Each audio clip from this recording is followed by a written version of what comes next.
Man, Chuck, I got to tell you, it finally happened. I know, dude. The Kingpin in the MCU? No, man. Boba Fett. Boba Fett?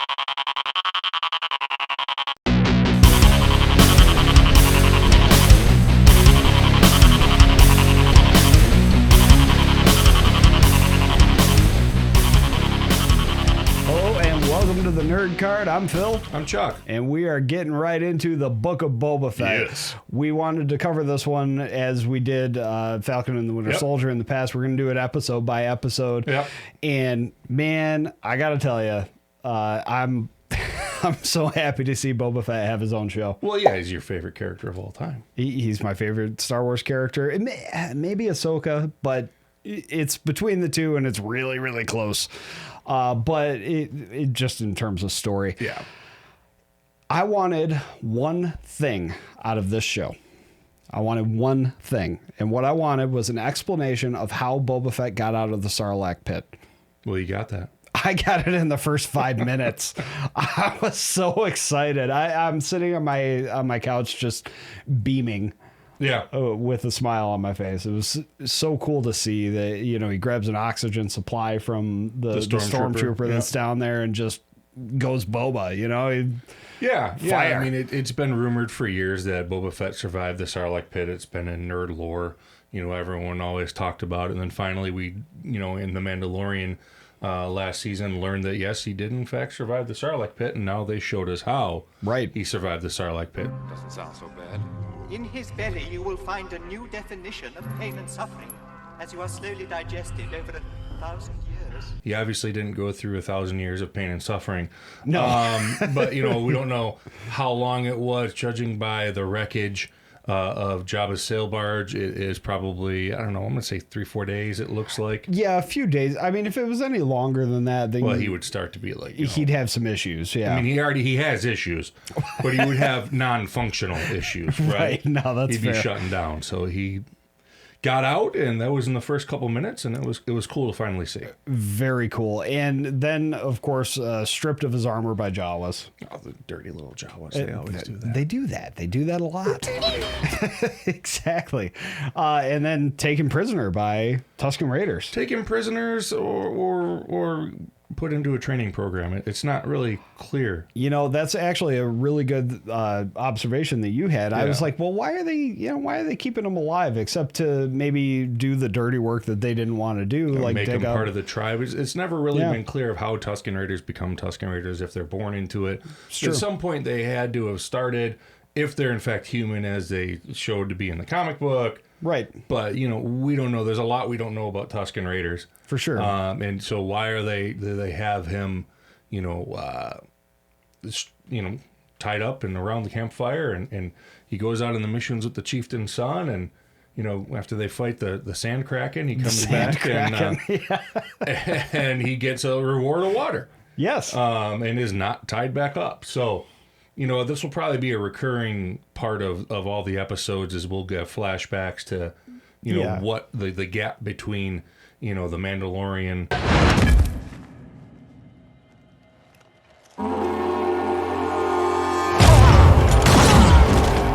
in Return of the Jedi. Boba Fett. Boba Fett. Where?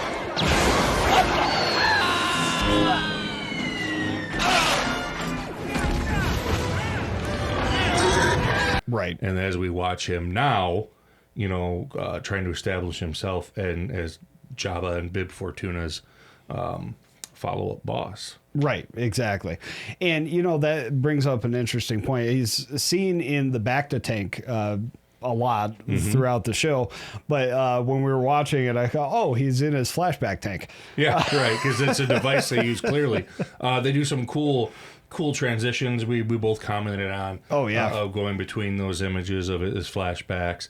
When he's had the grainy and then it goes to clear as he gets really into it to show us, in nice visual acuity. Exactly. And we watched this separately and then we watched it together. Yeah. And that was, even before we watched it together, that was something both of us had mentioned. Transitions were really cool. I liked just as a filmmaker how they did that. I agree entirely. Yeah. Let's move on from that, though, because Chuck has a fan theory here. I do. He does. So there's obviously from the beginning, the mayor of Mos Espa wasn't going to pay tribute and was very resistant to that, and in fact asked for tribute from Boba Fett. I'm confused. He wants you to pay him. What? I'm the crime lord. He's supposed to pay me.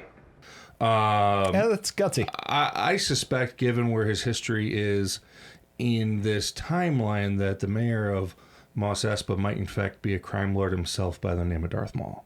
You and I will be working much more closely from now on. And I really hope That's a hot take. that would be something. I hope we see Darth Maul regardless. I hope so too. I kind of just feel that there's Darth Maul involvement here, because Darth Maul's the kind of guy that would kind of hole up in a city. I mean, he did kind of, take a planet and run his crime syndicate out of it once in the past. He did. He did do that. And it was Mandalore. Mandalore with the Darksaber.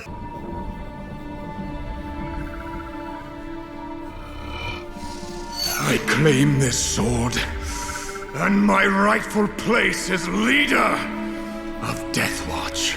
So I could see Darth Maul, and Darth Maul we know was going to be Lucas's big bad for the trilogy that he was writing before he sold Star Wars to Disney. Sure. So it would stand to reason, and we know from the end of the Solo movie that he was in fact already at the head of the crime syndicate, and you know that from the animated series as well. Right. The several animated series, that's where Darth Maul ends up, and in this time frame, that's what he's doing. Yeah. When this show takes place, so it would be super cool to see Darth Maul in live action again.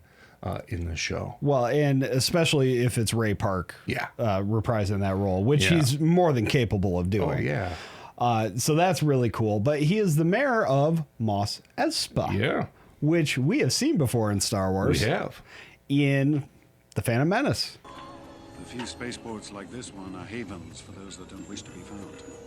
We have, yeah. That is the home of young Anakin Skywalker.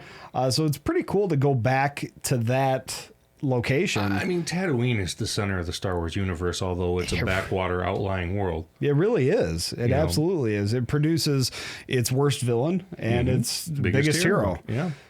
Absolutely crazy to be back there again. And it's so centered.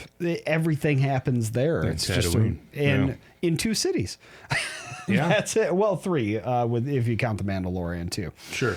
But really cool to be back in Mos Espa. It almost makes me think that maybe we might see a pod race. We might. I mean, you might. Maybe they'll be there for Bunta Eve. Who knows? But it was cool to see the Cantina creatures again. You know, band playing a variation. Max of the Reba song. going in there. Yeah. And you had the Rodian also. From was another Greedo was a Rodian who was in Mos Eisley. So another callback. Yes,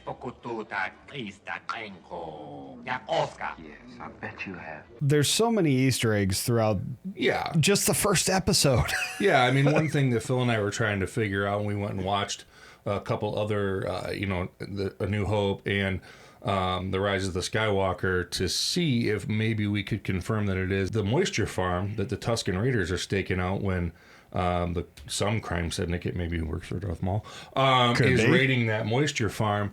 Looks kind of like Uncle Owen and Aunt Beru's farm. It does. Very similar. We couldn't really confirm it. There wasn't a shot that we saw in the other ones in our quick, 5-minute look that to say that unequivocally it's the same moisture farm. Right. But it looks real similar. Well, and it does definitely have a similar look, but it could be that, that's just what moisture farms look like. They all look the same. You'd stand to reason. Yeah. Could very well be. We don't know. You know what? Hopefully we find out. Yeah. And we'll know pretty soon because next Wednesday we're going to get another new episode. That we are. I can't freaking wait. I know. I'm very excited about this series. But if you haven't checked it out yet, go and check it out and then come back and what we said will actually make sense. But sure. But in the meantime, be sure to check us out on YouTube, Facebook, Instagram, Twitter, SoundCloud, Spotify, all that good stuff. We are out there. And share us with all your nerd friends so they can join in as well. Yep. Also, we'd love to hear what you think about the Book of Boba Fett. Yeah. So let us know right here in the comments. And Leave us a comment. Tell us what you think. Did you enjoy the first episode? Was getting out of the Sarlacc pit everything you imagined it might be? it was. I knew you would say that. Of course, I'm going to say that. But all right, with that, we will go ahead and say, What's on your nerd card? card?